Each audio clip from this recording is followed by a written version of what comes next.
Hello everyone, the focus of this lecture is on writing learning outcomes in physical education. Learning outcomes are also known as learning objectives or student learning objectives, and we'll use the term student learning outcomes or SLOs throughout this lecture. So have you ever watched a mason build a brick wall or someone building a brick wall? By setting one brick at a time in place, eventually the mason ends up with a nice end product, which is the attractive wall. The bricklayer must methodically put the bricks in place and make them fit. If a brick is too large or too small, it doesn't work very well. And when the bricks are uniform in size, the wall is much easier to build. Teaching students to play a sport or a physical activity is something like a brick mason's task. Physical educators teach students something every day, and eventually those students have the sufficient skills and knowledge to play and participate in various sports and activities. Learning is focused on those key concepts and skills that are essential to the content of the unit. The pieces of learning can't be too big or too small. If they're too big, the students will struggle. And if they're too small, students will get bored. So we talk about pacing our learning and coming up with learning outcomes and content in our classes that's attainable, realistic, measurable, and leads or scaffolds learning to a bigger picture. So learning must be paced. Something new needs to be learned in each lesson, but we need to be careful not to push so much in an individual lesson so that students are not realistically able to accomplish the intended outcome. Each day should move students closer to reaching goals for the end of the unit. We need to think of daily goals as a challenge to you and your teaching skills. If you're an effective teacher, how much can your students learn each day? So what we're going to start looking at is how much should you be teaching each day, and what is it you want your students to learn each day. And you have to excuse me, I have a little bit of a cold. So we're going to look at why effective teachers write student learning outcomes, and how, as I've just given you the metaphor of the brick wall, how we build each lesson one at a time to get the student to where we want them to be. So just a little bit of fun with some terminology here to help you understand what we're talking about. We talk about PLOs. Now, PLO is not the Palestinian Liberation Organization. It is referring to program learning outcomes. Now, in our programs, K through 12, not all schools have program learning outcomes. However, the state has learning outcomes, and we call those the essential standards. However, some schools do have their own program learning outcomes. An SLO is not the Symbionese Liberation Organization. The SLO refers to student learning outcomes or student learning objectives. So you'll often hear in education, what's the SLOs for this lesson? Or what's the SLOs for this course? It's the things that you want your students to learn or be able to do by the end of either the course or the lesson. So these are important. We need to have clearly defined SLOs for everything that we're doing in our classes. And then obviously that's relevant to us in an assessment class, because we would assess student performance on those SLOs to see whether the lesson had been effective or not. An EEO is not the equal employment opportunity. An EEO is just an exemplary educational objectives, which is what we're trying to do here. So as we think about vertical alignment, you might want to think of this pyramid. We write these student learning outcomes for our classes. They should be aligned with any kind of programmatic outcomes in our school or our district, which should be aligned with the North Carolina Essential Standards, which tell us what students should be able to know or do by the end of each grade level. And we'll talk more about the North Carolina Essential Standards throughout this course. However, if you're not familiar with the North Carolina Essential Standards for Healthful Living, then I would encourage you to visit the NCDPI website and start looking around those, because those are the standards that we must be aligning our planning and instruction to. So, student learning outcomes, they are formal statements that articulate the knowledge, skills, abilities, and attributes we want our students to be able to demonstrate by either the end of a class or the end of a course. And that comes from both their learning experiences in curricular and co-curricular activities. A few more definitions for you, and I've taken these from various locations. Learning outcomes are specific statements of what students should know and be able to do as a result of learning. They are statements of what is expected that a student will be able to do as a result of a learning activity. They are statements of what we want our students to know, understand, or be able to do as a result of completing our courses. They are statements that specify what learners will know or be able to do as a result of a learning activity, normally expressed as knowledge, skills, and attitudes. In physical education, sometimes we substitute the word attitudes with dispositions. And then this final statement, learning outcomes are an explicit description of what a learner should know, understand, and be able to do as a result of learning. So interesting stuff, huh? Well, I say that facetiously, because you might be watching this thinking, oh man, this is so boring. And I get that. Writing lesson plans and writing learning outcomes for your lessons isn't as fun as teaching the lessons themselves. However, it's incumbent on us as effective physical educators to make sure we write good student learning outcomes that are aligned with program outcomes and with the state standards, which are aligned with the national content standards, and that we teach activities that focus on helping students learn or master the outcomes, and then we assess that to complete the cycle. So even though you might feel this is boring, as you become a professional in your field and assume leadership roles, which hopefully you will do within your field and within your school, you'll realize the importance of writing good student learning outcomes and assessing those outcomes. So some characteristics of student learning outcomes. They should be based on program learning outcomes or the North Carolina Essential Standards.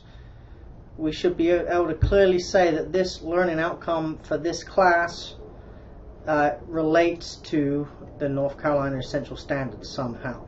And we do that at all levels. At all levels we have to do some kind of curriculum mapping activity where we show that what we're teaching in any course is relevant to the big picture.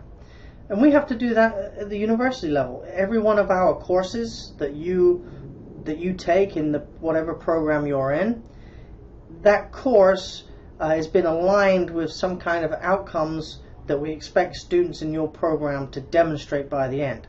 There's no fluff courses. There are no courses that do not meet any of the outcomes of a graduating student expectations.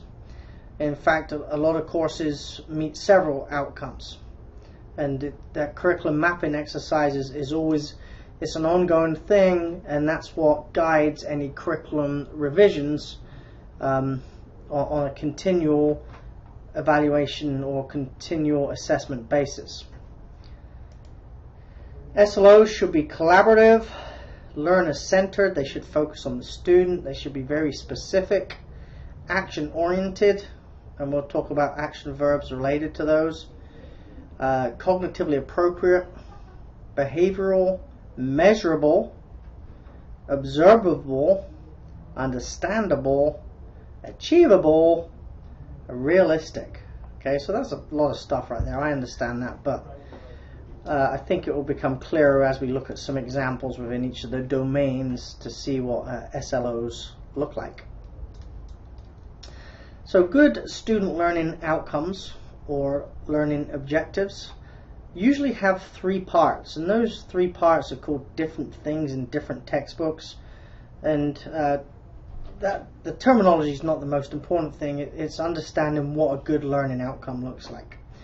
They all have a task where it describes what you want students to be able to do, whether it's dribble a ball, perform a forward roll, work together, calculate their heart rate, solve a problem. They all have a condition, how the students will perform that task, such as between the cones, down the floor, against an opponent, while walking, into the service court, using a task sheet. And they all have a criteria. What is the standard of the performance, such as the number of attempts in a certain time, using correct form within a certain percentage. And that criteria piece is often left out, and it's really important. And in my undergraduate class, I always give this example.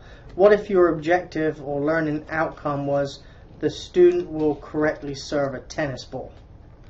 Well, that's good, except that according to that outcome, if you're being really pedantic, a student could serve a tennis ball 1 time out of 100 correctly, and they met that outcome. That's why you have to have the criteria in there as well as the task and the condition. So in the textbook chapter I gave you, it has the same 3 things. It just calls them performance, condition, and criterion. So here's that example I just gave you, taking it a little bit further. Students will be able to serve a tennis ball into the correct service court 3 out of 5 times. And if you go back to that list that I just gave you for student learning outcomes, you can see that that's definitely measurable, it's definitely observable, and it's definitely attainable. And it's an action verb, students are doing something, it's student oriented. It meets all of the things on that kind of checklist slide that we just looked at. It would be relevant because it would be easy to align this student learning outcome, or performance objective is another term for student learning outcome. It would be easy to align that to program outcomes, and definitely to the North Carolina Essential Standards. So that's a good example of a short, measurable, observable student learning outcome or student performance objective with an action verb in there. So talking about verbs, every education textbook that talks about writing student learning outcomes will mention or give reference to Bloom's taxonomy, and I'm sure Bloom's taxonomy is nothing new to you as students who have seen some of this stuff before. Now Bloom's taxonomy is fairly old, and it's been revised slightly in the last 10 years, although we're going to focus on the initial version of Bloom's taxonomy because I think it's absolutely still relevant, and also it's Praxis 2 content as well, and many of you have to take the Praxis 2 exam to get licensed. So this is important stuff in terms of becoming an effective teacher and writing good learning outcomes, as well as Praxis 2 content. So Bloom's taxonomy breaks learning down into 3 different domains. The affective domain includes the manner in which we deal with things emotionally, such as feelings, values, appreciation, enthusiasm, motivation, attitudes. Psychomotor domain, which is mainly where we reside, includes physical movement, coordination, motor skills. So this often talks about motor skills and movement concepts. And then the cognitive domain considers learning around knowledge and the development of intellectual skills. So in reality, most of the lessons that we should be designing will focus on all 3 of those domains. There'll be learning outcomes for all 3 of the domains.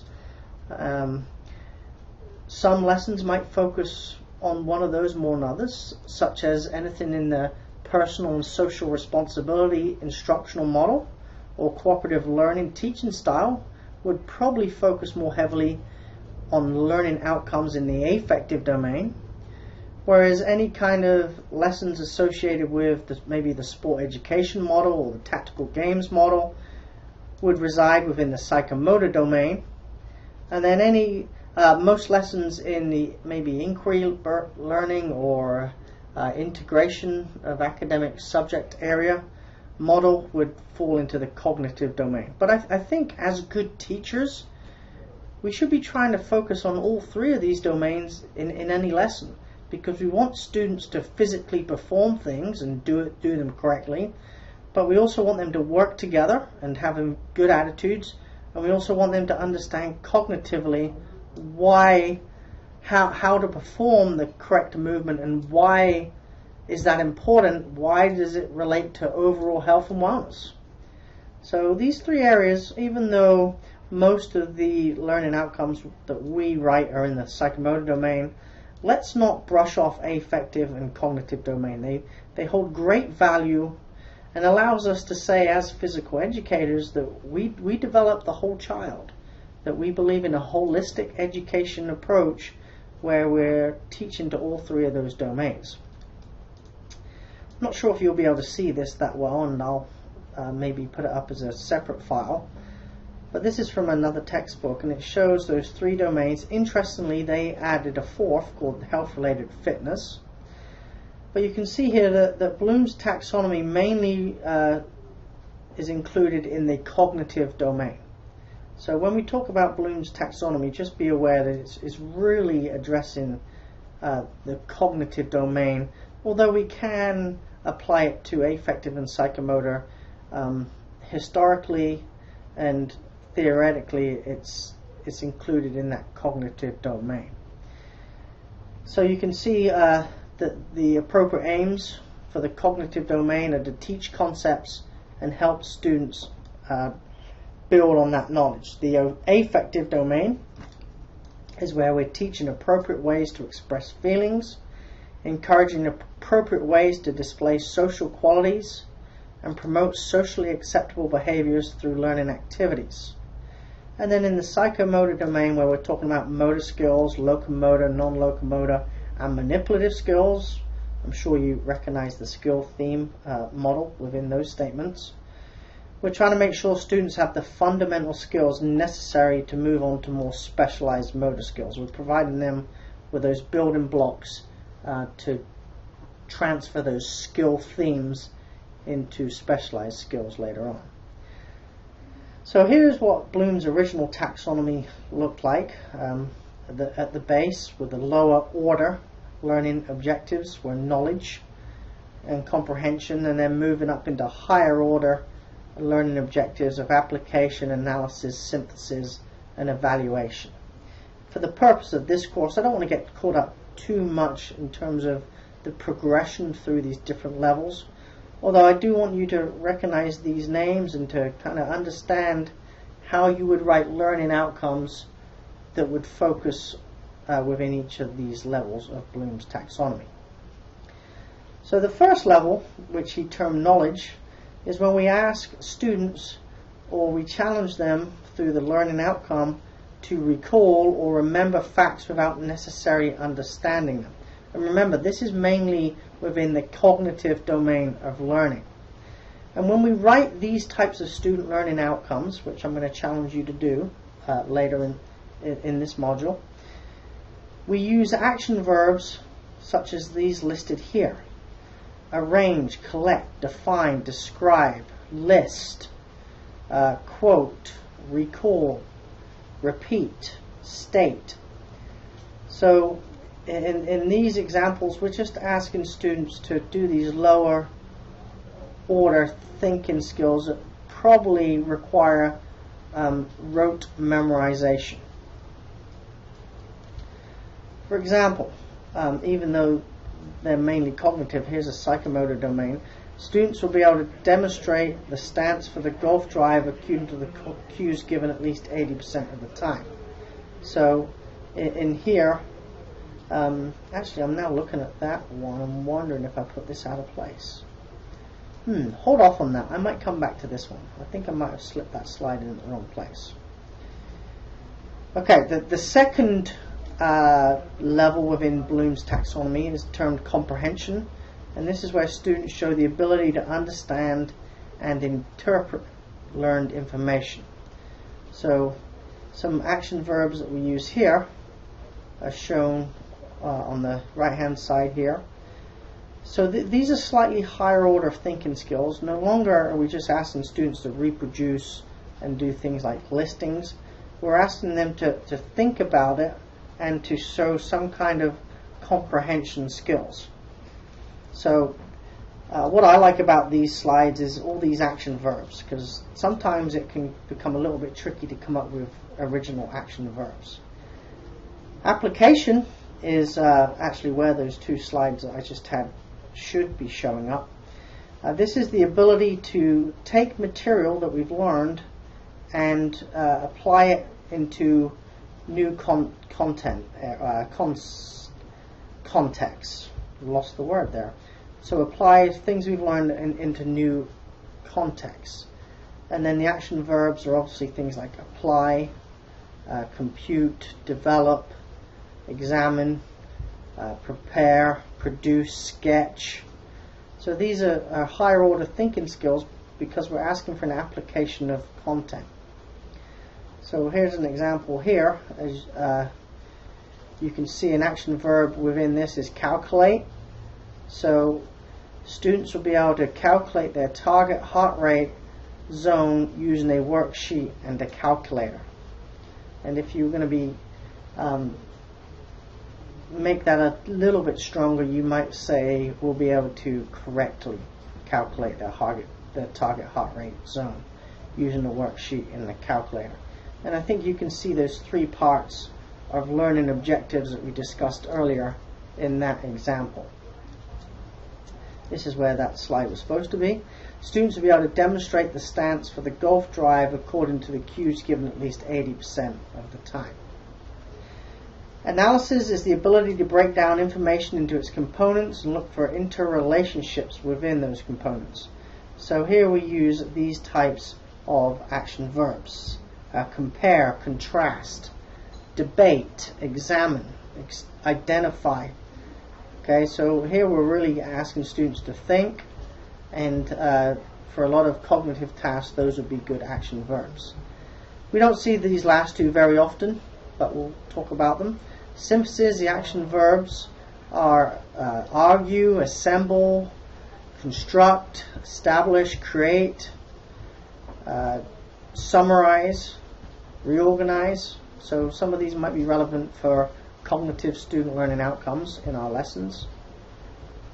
And then the final part of Bloom's taxonomy, the most highest learning type of objective, is evaluation.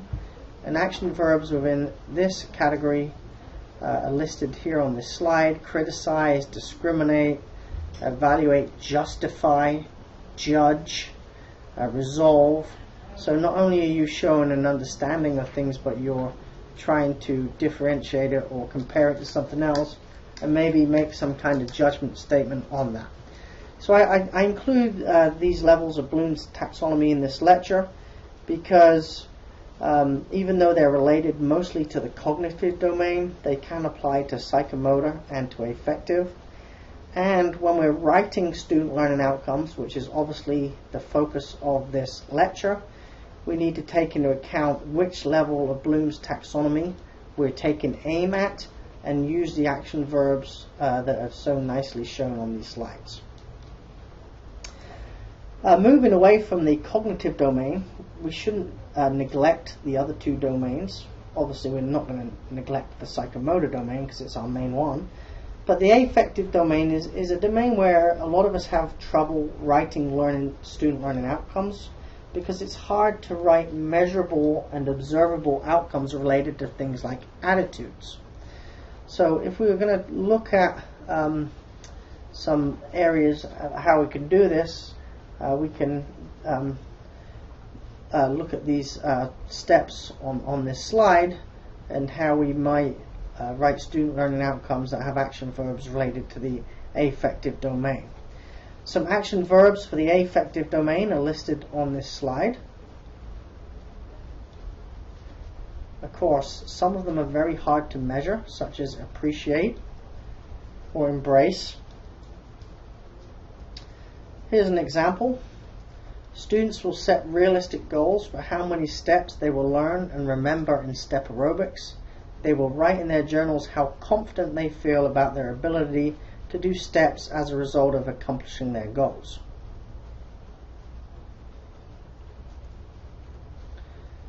Some words of advice that I found in an article that I read for how to write good student learning outcomes. The key word is do, in that we're looking what students are going to do, and we need to use action verbs. Learning outcomes, they are statements that describe observable behavior and therefore must include these action verbs.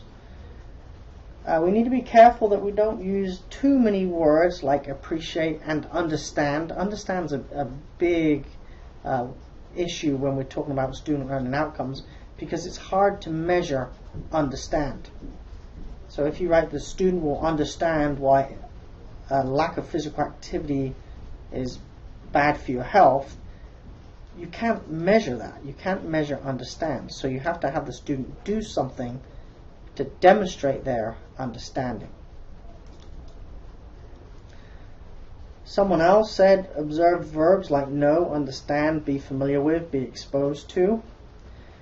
Someone else said try to avoid ambiguous verbs such as understand, known, be aware, appreciate. So consistent message here from different sources.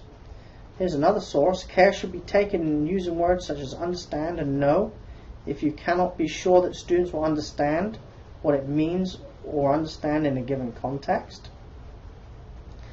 When we write student learning outcomes, we can make sure that we're writing them correctly by having a simple checklist. Have I begun each outcome with an action verb in terms of what the student will do? Have I avoided those terms that I just described on that last slide? Have I included learning outcomes across the range of levels of Bloom's taxonomy? Are my outcomes observable and measurable? Do the outcomes fit with the aims and the content of the module or the unit that you're working in? So that's a nice little checklist for making sure that you're writing good student learning outcomes. So when we talk about assessment of learning outcomes, so we write them ahead of time to help guide the activities we're going to do on our lessons, and then we assess them throughout the lessons to see if our students have met those learning outcomes. And that's tricky. It's tricky figuring out if your students have achieved the desirable learning outcomes and how we're going to assess each of those outcomes.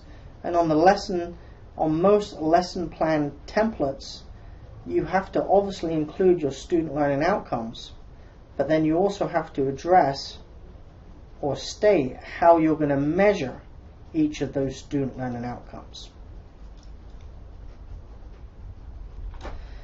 So what I would like you to do as part of this module, as you know, there's normally two assignments or two article reflections, and there are two things to do this week, although they're slightly different.